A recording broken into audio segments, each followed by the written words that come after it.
Hi friends. कहते हैं ना कि जिंदगी संवारने के लिए तो पूरी जिंदगी पड़ी है, लेकिन वो लम्हा संवार लीजिए जहां अब जिंदगी खड़ी है। મિત્રો, મૃત્યુના મહાસાગરમાં પડેલા આપણે શાનું ગુમાન, શાનો અહંકાર ને શાનું અભિમાન। મિત્રો, આપણા બધાના જીવનમાં ક્યારેક ને ક્યારેક એવી ઘડી આવે છે, ત્યારે શું થાય છે ખબર છે? ત્યારે આપણને જિંદગીની મૂલ્યવાન ચીજો રાખ થતી લાગે છે। અરે, જિંદગીમાં જ્યાં જ્યાં આપણને ફૂલોની પથારી દેખાતી હતી ત્યાં બધે જ કાંટા કાંટા લાગવા લાગે છે।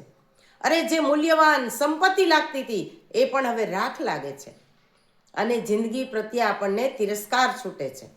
આવી ઘડી આવે ત્યારે આપણે ભાંગી પડીએ છીએ।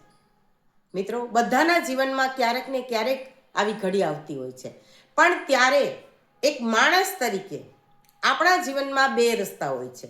જો આપણે આવા સમયને સંભાળી લઈએ, સંવારી લઈએ, આપણી અદ્રશ્ય એક અંતર યાત્રા શરૂ કરીએ અને ધીમે ધીમે કરતા આપણે આપણા આત્માનું રૂપાંતરણ કરીએ તો જિંદગી જીવવાનો અર્થ મળી જાય।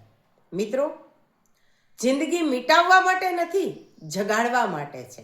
અને માટે નેગેટિવિટી, ડિપ્રેશન, હતાશા આ બધી જ બાબતો જીવનમાં આવશે જ, બધાના જીવનમાં આવે, પણ એ આવે ત્યારે પણ જિંદગી જીવવાનો કોઈ ને કોઈ અર્થ જો શોધી લેતા આવડે તો આપણે જિંદગીને જગાડી કહેવાય।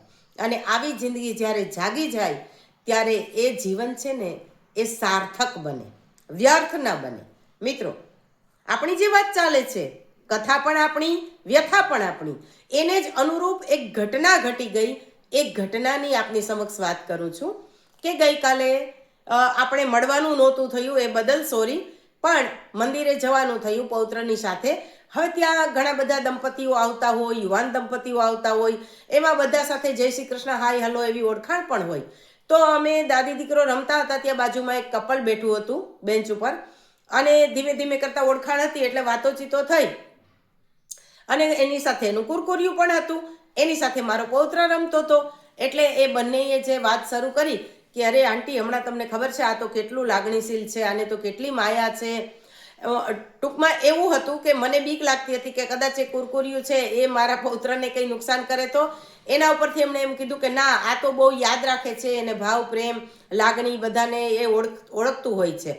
એટલે એમણે વાત કરી કે આંટી, હમણાં અમારે અચાનક બંને જણાને બહાર જવાનું થયું, અને બહાર જવાનું થયું એટલે પહેલો પ્રશ્ન એ આવ્યો કે આને રાખવું ક્યાં કુરકુરિયાને?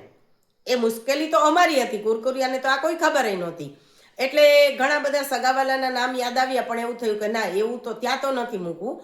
એટલે પછી વિચાર કર્યો કે ડોગ માટેની જે હોસ્ટેલ હોય છે પેટ માટેની, ત્યાં આપણે એને મૂકી દેશું। હવે એને અહીંયા મંદિરે લાવવાનો કે ફરવા લઈ જવાનો સમય નિશ્ચિત હોય છે। એ સમય સિવાયના સમયે જ્યારે એને બહાર લઈ જવામાં આવે ત્યારે એને થોડું અજુગતું લાગે, એને ખબર પડી જાય કે અત્યારે કેમ મને બહાર લઈ જાય છે।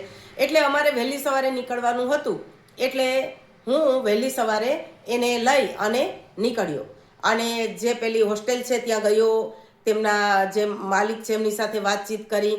એટલે એમણે કહ્યું કે તમે છે ને એને અહીંયા રમવા મૂકો અને એ રમતે ચડી જાય એટલે પછી હું એનો પટ્ટો મારા હાથમાં લઈ લઈશ અને તમે હળવેથી નીકળી જજો। એટલે આંટી, મેં તો બહુ કાળજી કરી અને એમને પટ્ટો આપી અને હું નીકળ્યો, પણ હું જેવો નીકળ્યો એવી એને તરત જ ખબર પડી ગઈ અને એણે ભસવાનું શરૂ કર્યું અને એ દોડી અને સીધું જે ગેટ હતો જાળીવાળો ત્યાં આવીને ઊભું રહ્યું। મને પણ એમ થયું કે આને ખબર પડી ગઈ છે, આને નહીં ગમે, એટલે મેં પાછું વાળીને જોયું, એમણે મારી સામે જોયું, ત્યારે એની આંખમાં જે લાચારી હતી એ તો મને સમજાણી, પણ એની આંખમાં એક સવાલ હતો। કયો સવાલ હતો? તો કે એ બોલ્યું નહીં, પણ મને સમજાઈ ગયું કે એની આંખમાં એક સવાલ હતો કે તું પણ મને આવી રીતે છેતરીશ, તું પણ મારી સાથે આવી રીતે છેતરપિંડી કરી અને જતો રહીશ?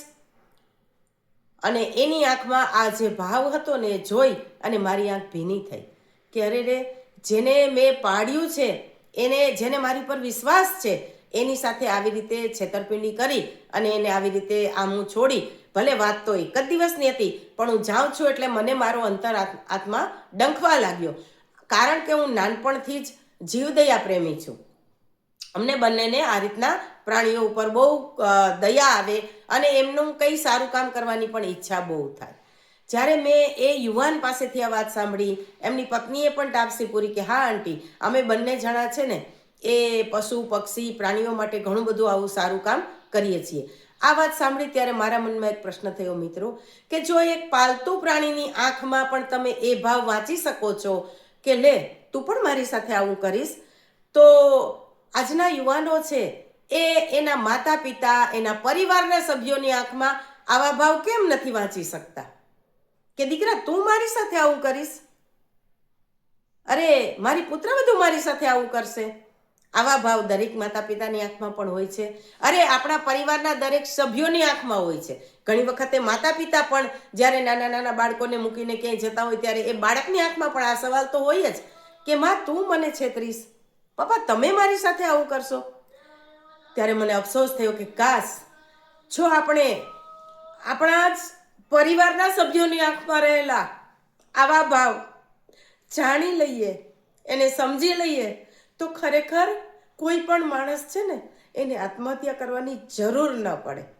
અને ચાલો ને આપણે બધા એવો પ્રયત્ન કરીએ કે આપણે જો પ્રાણીઓની આંખ વાંચી શકતા હોઈએ, આપણી આજુબાજુના પર્યાવરણની અંદર શું જરૂરિયાત છે એ સમજી શકતા હોઈએ, તો આપણું જ લોહી, આપણો જ પરિવાર, આપણા જ સગાવાલાની આંખમાં કયો ભાવ છે, કયો પ્રશ્ન છે, કયું દુઃખ છે, એને વાંચવા માટે થોડોક તો પ્રયત્ન કરીએ.